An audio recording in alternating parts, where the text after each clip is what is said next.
Hello everyone and welcome to BrickCats. My channel is for anyone who enjoys custom LEGO creations, likes saving money, and or those looking to get into custom building.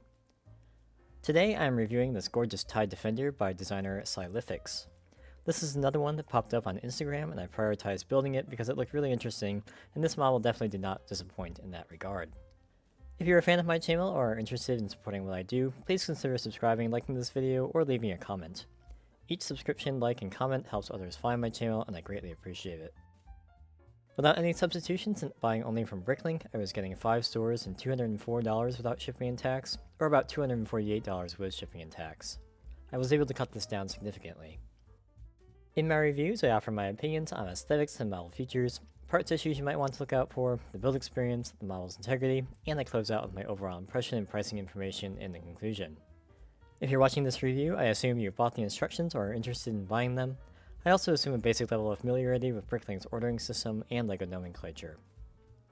I only use genuine LEGO bricks and I always purchase the instructions. Finally, I create these reviews for my own personal enjoyment and in the hopes that my advice will make your experience more enjoyable and or less expensive.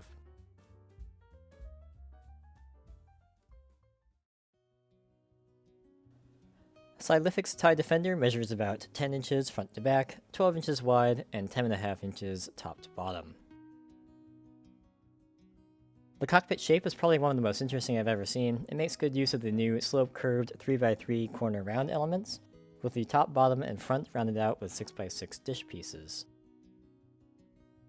The gaps are filled in with a series of wedge pieces and road signs, and while mine isn't aligned all that well, it's really amazing how well this works out in terms of filling out the shape in my opinion.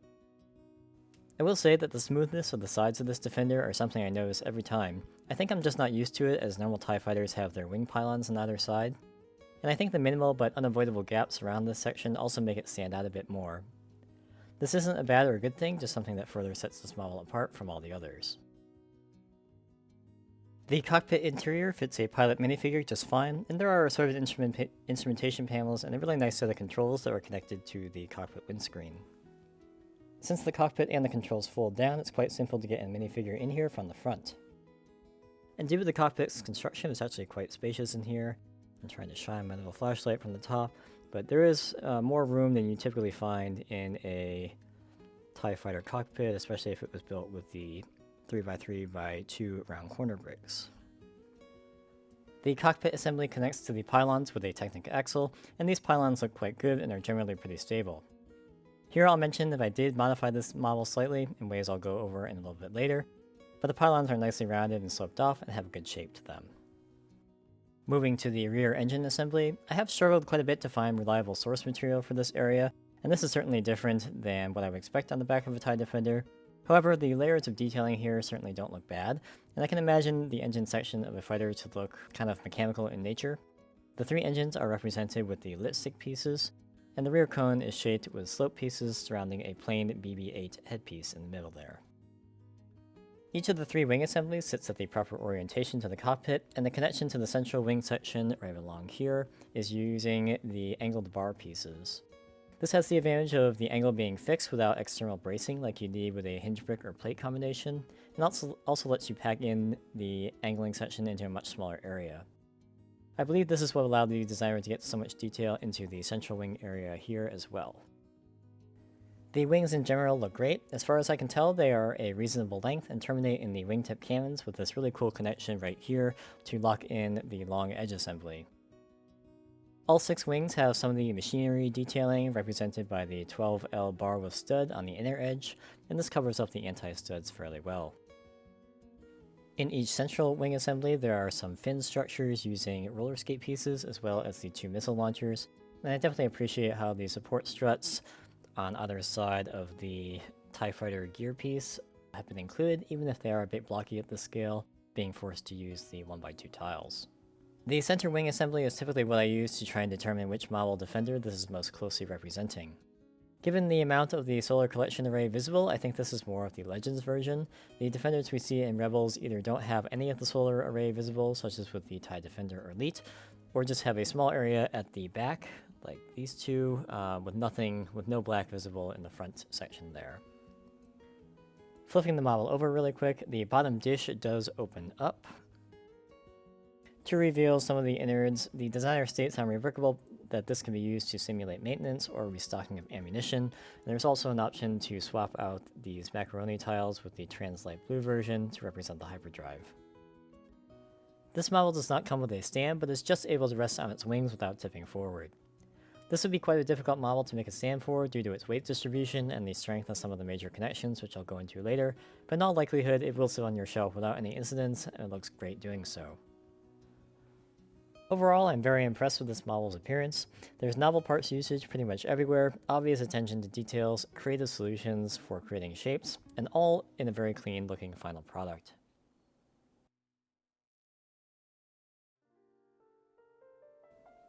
Sylyphics TIE Defender requires 125 elements and 1,573 pieces.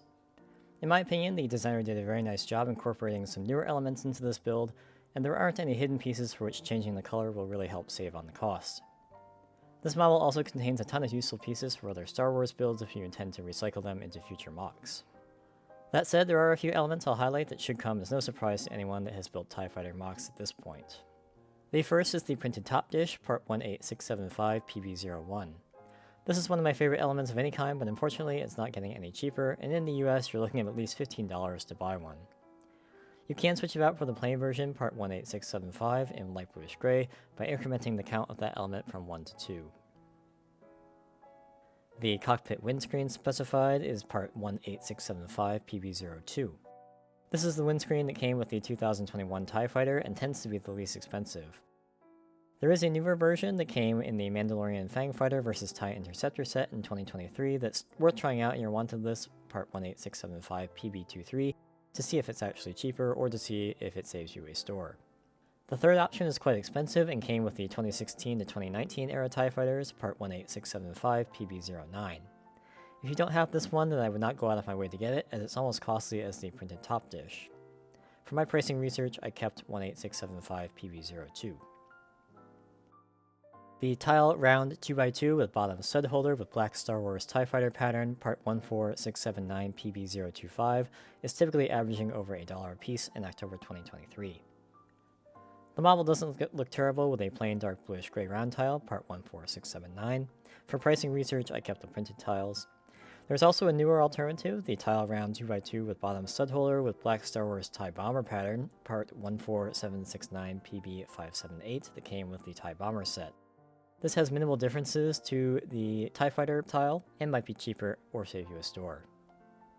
Finally, there is a printed slope, part 85984 PB077 that goes on the inside with the control yoke, and two printed tiles, part 3069 BPB0777 on either side with the pilot.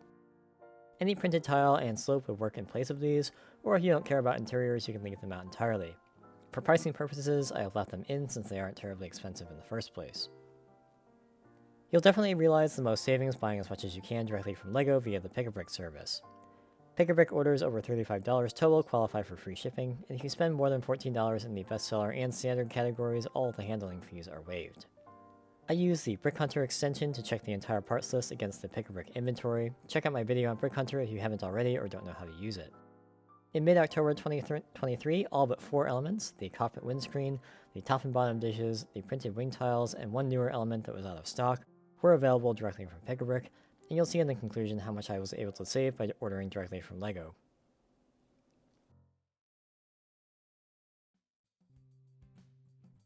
Instructions for this TIE Defender consist of 169 steps with each part or subassembly you add in a given step, outlined in red against a white background. This works just fine, and I didn't have any issues identifying what was supposed to go where. The steps contain a manageable number of pieces, and there are subassembly boxes where appropriate, so the build goes at a pretty decent pace. It took me about 4 hours start to finish. There are a number of helpful notes and different viewing angles sprinkled throughout the build when the orientation matters, or when there is a designer recommendation for a connection. While 4 hours might seem like a long time for a 1500 piece model, this is a very interesting and complex build. Even the wings, which as you might expect get an X6 multiplier, are cleverly constructed with some connections like the cannon up here that I've never seen before. I communicated with Sylyphics about some of the issues I found in the instructions, and the designer very graciously made a number of very helpful improvements. Version 2 went live on Rebrickable shortly after we exchanged some emails. So there are no longer any viewing angle or sequencing issues. The most challenging part of this build is the cockpit structure, which is built in a really clever way with the two sides marrying up with the seat assembly. I have a lot of trouble getting the two sides to connect in steps 137, and slightly less difficulty with the other half in step 160. And the difficulty of this assembly is, in my opinion, due to two factors. First, each side assembly of the cockpit is fairly fragile to begin with, especially this little triangular tile right here in the corner. You can see it there.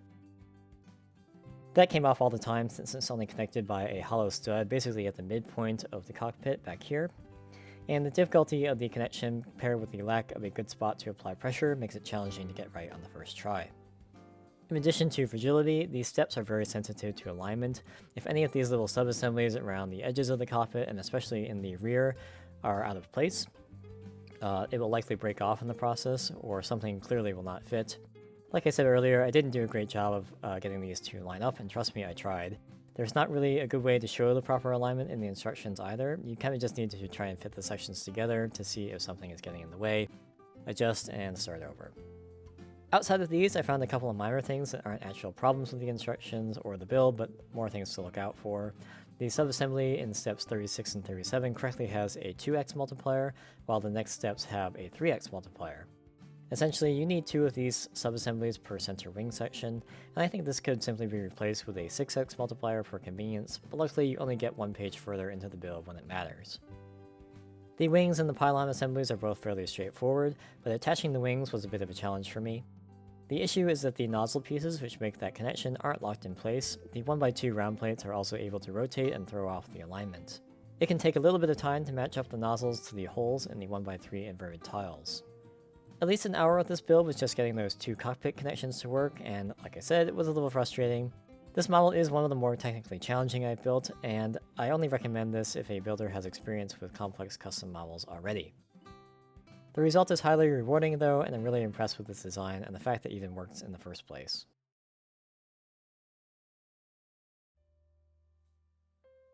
This model should be considered display only, and I recommend handling it as little as possible. This is stated in the rebreakable description by the designer as well. The fighter can be held, as you might expect, something like this. You can see how gently I'm being with this. It's very necessary. You can probably hear it creaking a little bit, and that is a portent of bad things to come. The rear of the fighter, you can see it's kind of in my palm here. While it's actually pretty complicated, it's not too delicate, and the pylon section is reasonably stable. The cockpit ball is connected with a Technic axle, so while the cockpit itself is fairly delicate, the connection to the rest of the fighter is decently strong. The main issues I found with this model are definitely with the wings. The first is the connection from the center section of each wing pair to the wings themselves. Using these angled bars is certainly unique, and it's done in an interesting way, but unfortunately the hollow studs on both sides of this connection offer very little in terms of clutch. These wings are also fairly heavy, so it's quite easy for them to pop off. This itself wouldn't be a huge deal, but there's a second problem that compounds the first, and that's the connection from the pylons to the wing assemblies, which is also highly innovative, and I was really amazed the LEGO math worked out here. But these 1x2 round plates, you can just see right here on either side, can rotate, and thus the entire wing section can move from side to side. The reason this is a big deal is because if the angle gets too steep here, the weak clutch strength of the wing connection, especially with these 1x3 inverted tiles that have hollow studs, they're also not that great in terms of clutch. The wing can just completely separate, and after that, the wing itself will fall off, and you just are left with a pile of pieces. I spent quite a bit of time trying to augment the strength of this section. I think if only one of these issues existed, the model would be fine, but both of them together make it kind of a nerve-wracking experience to handle or even move to a display location. I really wanted to minimize the visual impact on the connections of any changes I made as well. Thankfully, I think I was able to come up with some fairly simple additions that shouldn't add too much cost and still maintains most of the original's sleek appearance. To help with the issue of the wings separating entirely from the center section, I added the newer 1x4 round plate, part 77845, to reinforce the connection between the wings and the support pylon, and you can see two of them here and here. It's just enough to secure this one stud here to make the wings a lot less likely to fall off. A standard 1x4 plate will not work, as you need the rounded edges to be able to get it in place. Now, I know this looks bad, but I took this apart on purpose to show you the next section of changes. To prevent the rotation of the 1x2 round plates, I added 2x2 plates underneath these 2x1 cheese slopes right here that go on in steps 62 and 74. And that adds just a little bit more resistance to against rotation of these round plates. I noticed that there was a small gap that seemed to allow a lot of movement between the cheese slope and bracket subassemblies that go on in step 49 on the wings here, and the subassemblies in step 62 and 74 that I just mentioned. This is exactly the width of a minifigure neck bracket, so I added this little assembly, which is 2 minifigure neck brackets, a round tile 1x1 with bar and pin holder, and then 2 1x1 round plates with hollow studs. Or open studs, rather. And this goes right in between the brackets there. And then if I can put this on the wing.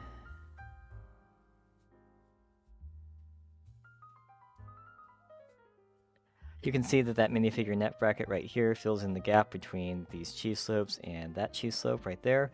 And this prevents rotation of the wing around the pylon joint pretty well, actually. Sylyphics was generous enough to chat with me about this a bit, and he came up with a cleaner solution that I haven't tried but should be just as effective, using 6 additional roller skates and 9 additional 1x1 plates. This is almost certainly going to be less expensive, and it studs into place instead of sitting like mine. As of October 23rd, the instructions have been updated, and this subassembly goes on in step 49. The raised edges of the roller skates serve the same purpose as the minifigure neck brackets, filling the gap between the pylons and the wing structure to reduce the room it has to rotate and therefore loosen. These changes greatly enhance the stability of the connection between the pylons and the wings, while also marginally strengthening the connection from the wings to the center section.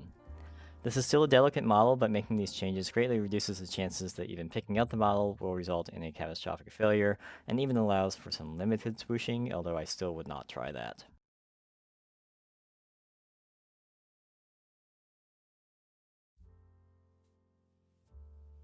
Sylyphics TIE Defender is a highly unique and challenging but fun build.